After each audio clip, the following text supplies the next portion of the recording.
Hey everyone, and welcome to this explainer. Today, we're diving into the fascinating and honestly kind of hidden power of introverts in a world that seemingly just can't stop talking.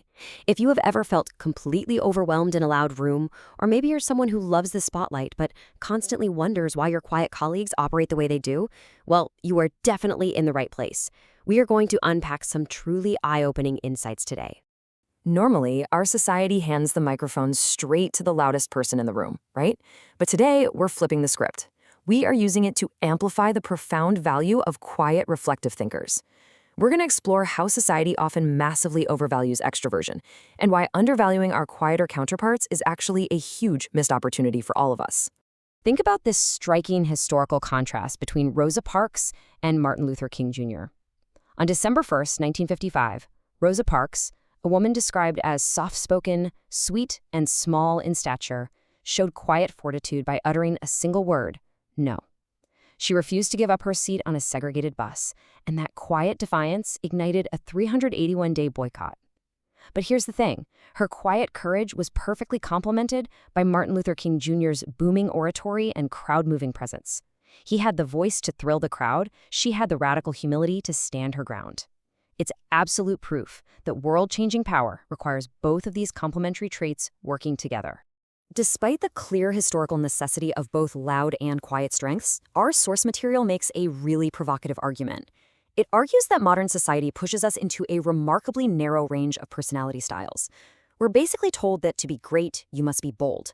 To be happy, you gotta be highly sociable. We literally see ourselves as a nation of extroverts. And because of that, we've entirely lost sight of who we really are as a diverse, complex society.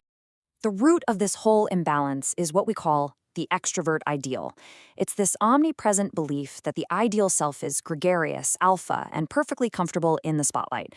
Just think about it for a second. It's the standard that completely dominates our schools, where desks are grouped in pods, our workplaces with those loud open-plan offices, and of course, our media. We have somehow turned a perfectly fine personality style into this oppressive standard that absolutely everyone feels they must conform to. So, our culture disproportionately rewards fast-talking, quick decisions, and risk-taking. But where do the truly brilliant ideas actually come from? Well, they come from preparation, careful listening, deliberate focus, and, solitude. By idolizing the loud and the fast, we're completely obscuring the deep, essential value of those quiet, focused virtues. Get this stunning number. Up to half of the people you know, literally 1/3 to 1/2 of the population, are introverts. That means if you aren't one, you're either managing one, married to one, or raising one. And yet, because of that extrovert ideal we just talked about, so many of these people act as closet introverts. They're hiding their true nature, sometimes even from themselves, just to fit into that societal mold.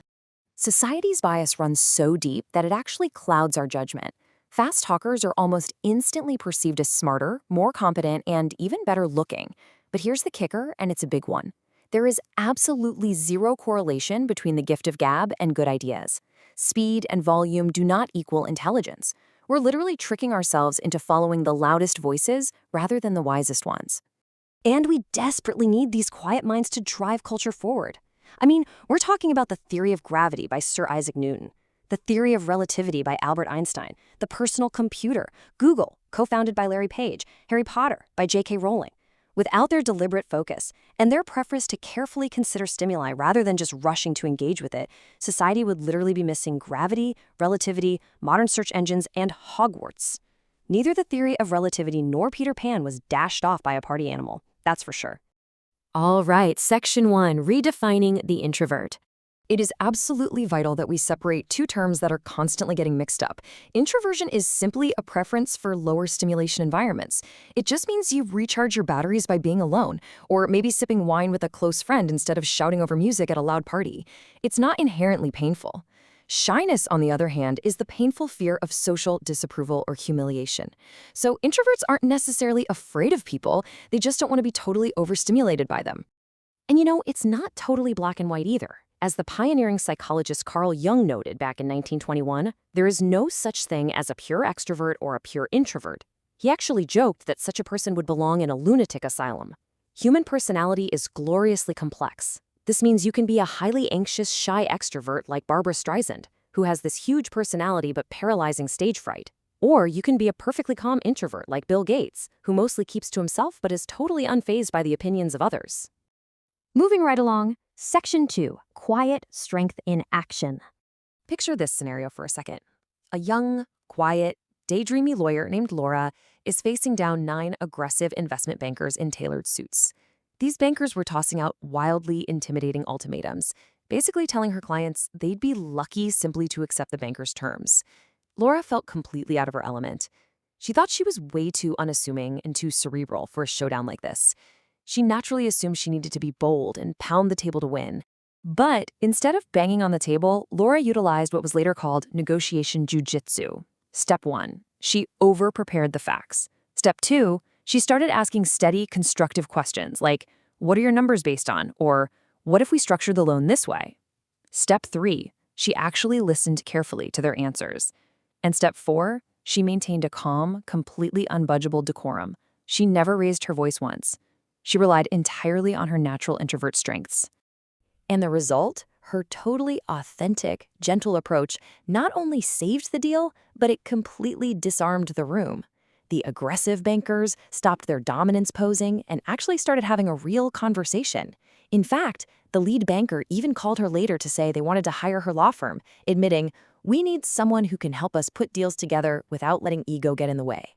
Now, here is the absolute best part of this whole story, the twist revealed at the very end of the text. Laura wasn't just some random client. Laura is actually the author of the book Susan Cain, sharing her very own life-changing breakthrough. She was her own first client. By sticking to her own gentle way of doing things, she realized she didn't need to be some alpha extrovert to be incredibly powerful and effective in her career. Let's bring this home. Section 3. Embracing your true nature. So let's do a quick self-assessment right now. Do you prefer one-on-one conversations over group activities? Do you truly enjoy your solitude? Do you tend to think before you speak? Do you really dislike small talk but absolutely love deep discussions?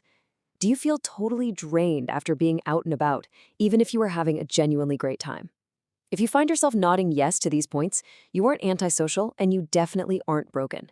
You might just be wielding the quiet strength of an introvert.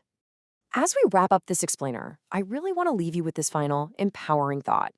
If you relate to what we've discussed today, stop fighting your nature. Stop trying to pound the table if that just isn't who you are. Give yourself permission to be exactly who you are. The world doesn't just need more loud voices. It desperately needs listeners, preparers, and deep thinkers. So ask yourself, how will you use your quiet strength to change the world? Thanks for joining me on this explainer, and I will catch you next time.